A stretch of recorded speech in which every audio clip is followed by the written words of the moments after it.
ABC 10 News at 11 starts now. New at 11 o'clock, the man at the center of this controversial arrest near the Grossmont trolley station is suing the city of La Mesa and the police officer involved. In May, a La Mesa police officer pushed and strong-armed Amari Johnson. Protests and rioting followed in La Mesa. All charges against Johnson were later dropped. Johnson is now suing for arrest without probable cause, excessive force, negligence, violence because of race, and liability. And just in this week, the La Mesa police chief says he finished the review of the incident, but law prevents him from commenting at this time. The county will be upping its efforts to track down violators of public health orders. It comes after a COVID-19 outbreak in a gym accused of breaking the rules. Good evening. I'm Kimberly Hunt. And I'm Steve Atkinson. Our ABC 10 News reporter Anthony Pura has more on what the county is doing to up the enforcement. This is the letter the county public health officer, Dr. Wilma Wooten, sent to the gym in Pacific Beach, asking the business to close immediately. The letter states patrons weren't wearing face coverings or social distancing and that the owners didn't seem to require it. On Wednesday, the gym looked closed. During Wednesday's news conference, Wooten said they asked the gym to close last week. It closed on Monday. Then the county learned there was an outbreak linked to the location. This was a perfect storm in the fact that we had required the business to close, and then yesterday they were on our outbreak list. So last week when we were working with them to get them to close, we didn't know there was an outbreak there. Public health orders have forced businesses to close their indoor operations to help curb the growing number of coronavirus cases. The county says it will up its efforts to track down those blatantly breaking the rules. We're in the process of setting up a healthy compliance hotline and email access. We're bringing on additional staffs to increase our ability to respond to those egregious cases, those willful, blatant violations. County officials also spoke about areas of concern.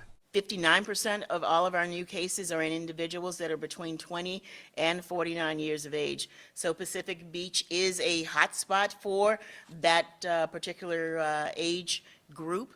And there are other locations throughout the county, such as downtown or Little Italy. There's also a new order taking effect at midnight requiring employers to notify staff if there's an outbreak at the workplace. In addition, the County Board of Supervisors is expected to discuss additional enforcement efforts on Tuesday. Anthony Pura, ABC 10 News. Because we're hearing the stories of this every single day. So I will continue to say that we're trying or we're working on it is not enough. The Chicano Federation says the county is still not doing enough to hire COVID-19 contact tracers to serve the most impacted community.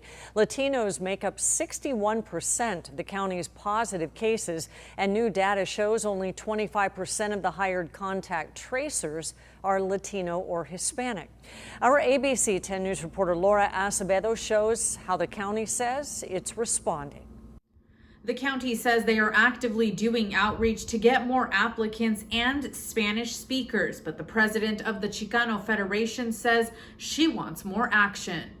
From our end, we're going to keep pushing. We're going to keep sounding the alarm on this because we're not seeing the sense of urgency that we want to see. The Chicano Federation says they received these numbers from the county, breaking down contact tracing hires by ethnicity. 144 people, which is 25.5% of the hires, are Latino. CEO and president of the Federation, Nancy Maldonado, says the county had told them they would hire people from the community that spoke Spanish to serve as contact tracers. In a statement Wednesday afternoon, Maldonado said, quote, "They lied. They weren't being factual with us. They weren't being truthful." Maldonado has been an outspoken critic of the county and their response to how COVID-19 is disproportionately affecting Latinos. There are roughly 34% of Latinos in the county, but they make up 61% of positive cases. Because we're hearing the stories of this every single day. So I will continue to say that we're trying or we're working on it is not enough. During Wednesday's county presser, both Supervisor Cox and Fletcher addressed the concerns. So our aim and effort is to have contact tracers who match not the demographics of the population, but the demographics of our positive cases. Saying they are working on hiring more. We are doing outreach to get more applicants, to get more Spanish speakers into the process. But Maldonado says she is ready to see more action. And my response was, I'm tired of hearing what you're going to do or what you have in the works, because in the meantime, people are dying. Laura Acevedo, ABC 10 News. And we have new developments tonight. The University of San Diego is scrapping its plan to hold in-person classes in the fall and will instead only have online classes. This message from USD's president says the undergraduate semester will still begin August 17th. The school says it is ready to pivot to a hybrid in-person and remote learning situation once the COVID-19 pandemic improves. In the meantime, the majority of classes at San Diego State and UC San Diego will be virtual with a limited number of in-person classes. The fall semester at Point Loma Nazarene will be online. Tonight, a youth advocacy group provided resources and information to young people about the pandemic with a town hall to answer their questions. Our partners at KPBS report that the group Youth Will helps young people learn about Medi-Cal and food programs like CalFresh. They say many young people aren't aware of those resources, that they're available right now, so that's where the group works to bridge the gap. We're able to walk people through step by step of, here are some resources that are available for this issue that you might be facing, within this topic. Here is an abundance of resources that people are offering that you just might not be aware of. The group says the most common issues they deal with include employment opportunities, financial help, and housing. The program is at risk of ending because it's not permanently funded by the county and needs more finances. A San Diego-based company says it's close to making a less intrusive coronavirus test. Sorrento Therapeutics says the test is going to be fast, cheap, and effective. It was developed by researchers at Columbia University. It uses saliva instead of inserting a swab through the nose, and results come in about 30 minutes, with the liquid color changing from red to yellow if it is positive for COVID. If we can use a test so accurate, it's so easy to do, and so people can do very frequently. Preliminary results show high accuracy rates. The test will be submitted to the FDA for approval within the next couple of weeks. Small businesses in historically underserved communities are getting some help. Today, San Diego's Mayor Kevin Faulconer announced $700,000 for those neighborhoods from the Small Business Relief Fund. That money will help COVID-19 recovery efforts through specialized outreach, technical assistance, and direct grants. And we want to make sure that every business has equal access to these relief funds, that the funds we're using are going to go to low to moderate income census tracts, opportunity zones, and San Diego's Promise Zone. The City Council will consider the reallocation of funds in August. The mayor challenged the county to match the city's commitment.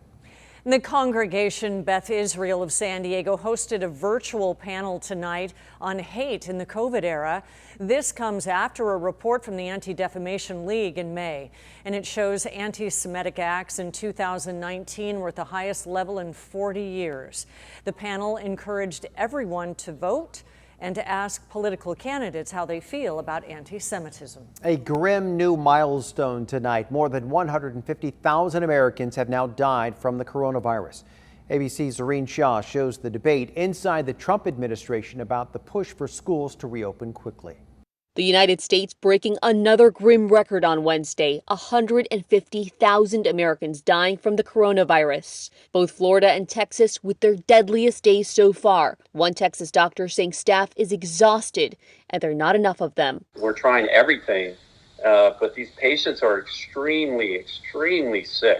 In neighboring Arizona, one of those patients who had diabetes lost his life at just 20 years old. Adrian Garcia's whole family got the virus, but Adrian, the dad of a 3-month-old daughter, was the only one who didn't make it. We're okay, but my son is not. Fears of how the virus could impact young people as the debate over returning to school continues. Some Florida doctors pushing for more precautions. Putting hundreds and thousands of young people, teachers, and staff together in enclosed spaces like school buildings is an invitation for a COVID-19 super spreader event. In Orlando, officials forcing almost 300 students to quarantine after one person at an outdoor graduation tested positive.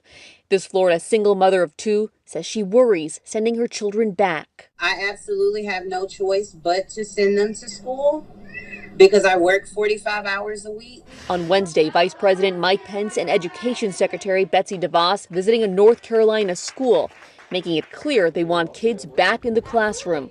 Pence taking off his mask at one point to speak. We really do believe it's in the best interest of our children to be back in the classroom. DeVos saying there is no federal plan when it comes to returning. There's not a national superintendent, nor should there be. Therefore, there's not a national plan for reopening. Dr. Anthony Fauci had a few suggestions for what should be a standard across the country's schools. The minimal would be the mask, eye shield if you can have it, and possibly gloves.